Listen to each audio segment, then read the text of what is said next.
ఈ ఎర్రిపూక ముండకి ధోని గారి పవర్ గురించి తెలియకుండా ఏది పడితే అది మాట్లాడుతుంది. నాకు తెలుసు మళ్ళీ విరాట్ కోహ్లీ రాస్తాం, నాకు తెలుసు. ఎందుకంటే Virat Kohli is my favourite కాబట్టి. అర్థమవుతుందా? విరాట్ కోహ్లీనా కాదు, సిఎస్కే. అయ్యా పిచ్చి లేచిందా నీకు? ధోనికి ఎంతమంది ఫ్యాన్స్?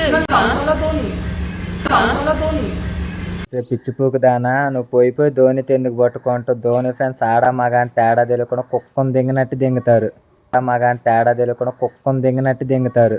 నువ్వు మాత్రం ఎట్టి పరిస్థితుల్లో ధోని గారి ఫ్యాన్స్కి మాత్రం కనపడకు. పొరపాటు నువ్వు కనపడ్డావు అనుకో, తలకాయ గోడకేసి దింగి కొత్త బాలు కొట్టి నీతో సారీ మాత్రం కన్ఫామ్గా చెప్పిస్తారు. నేను ధోని గారి ఫ్యాన్ కాకపోయినా నీ మంచిగా చెబుతున్నా. కొత్త మూసుకొని ఆ వీడియో డిలీట్ చేసి ఇంకా ఎవరైతే ఆ వీడియోలు పెట్టారో డిలీట్ చేయించుకో. లేకపోతే నిన్ను మాత్రం కుక్కను కొట్టినట్టు కొడతారు. మొహమాటం కూడా లేదు.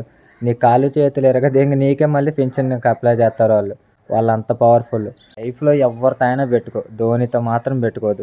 పొరపాటున పెట్టుకున్నావా కుక్కను దింగినట్టు దింగుతారు వాళ్ళ ఫ్యాన్స్. మా ధోనిని ట్రోల్ చేసి లేకపోతే ధోని గురించి తక్కువ చేసి మాట్లాడాలని చూసావో, కరెంటు వైర్లకు వేలాడదేసి కింద ఉంటే రాళ్ళు ఇసి దింగి మరీ చంపుతారు. అంత ఫైర్ వాళ్ళ ఫ్యాన్స్. పొర్రపాటును కూడా వద్దు. బాలకృష్ణ కనుక కొన్ని సినిమాల్లో రోజా గారిని మీనాలని రేపులు చేస్తారు చూసిన, ఆ రేంజ్లో చేస్తారు. నిన్ను ధోని జోలికొస్తే నీకు ఎందుకే? కొత్త మోసుకుని వీడియో డిలీట్ చేసుకోపో. నీ మంచిగా చెప్పా, లేకపోతే నీ చెయ్యరగ దింగి నీ మీ చెంప మీద పెట్టి దింగుతారు.